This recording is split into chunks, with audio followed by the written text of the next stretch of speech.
પાર્વતીએ ગોપીચંદને જ્ઞાન આપી એની માતાએ કે લીધું ઉડાડી. તો એ કયું જ્ઞાન આપ્યું? ગોરખનાથને મસંદરનાથે કયું જ્ઞાન આપ્યું? જે 92 લાખ માળો રાજા ગોપીચંદ રાજા ભરતરી જે રાજપાટ છોડી અને ચાલ્યા ગયા, તો એ કયું જ્ઞાન?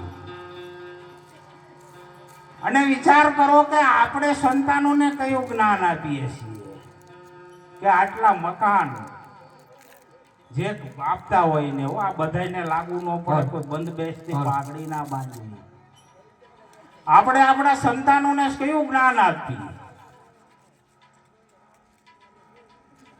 કે આટલા મકાન બનાવજે, આટલું આ કરજે, તારે સમાજમાં માન પ્રતિષ્ઠા થશે.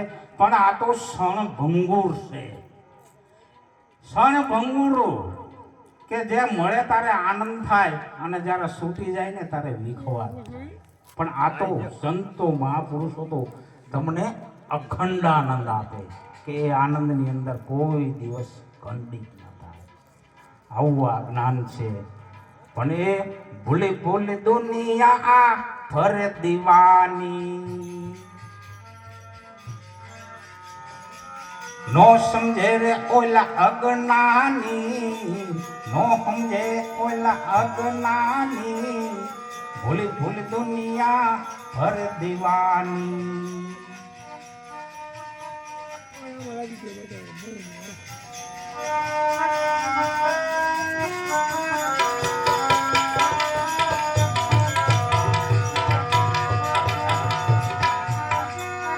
હા ગારાની એક ઘર બનાવે,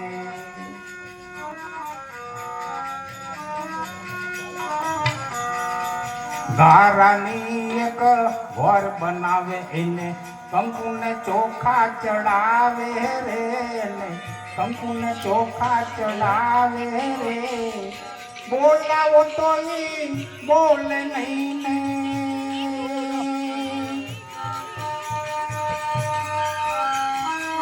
બોલાવો તો બોલે નહીં જઈ.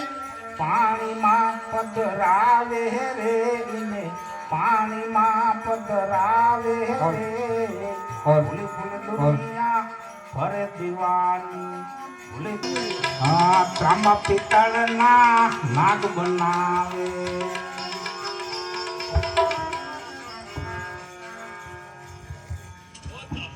જગતની જોવો કેવું કરે, એ તાંબા પિત્તળના નાગ બનાવે, એને દૂધને સાકર ધરાવે રે, દૂધને સાકર ધરાવે રે. સાચો નાગ જો આવે તો,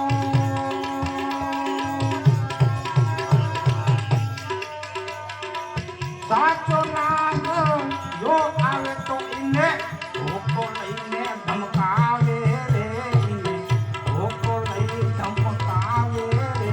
આ ભૂલી ભૂલી દુનિયા ફરે દીવાની, નો સમજે રે ઓલા અજ્ઞાની,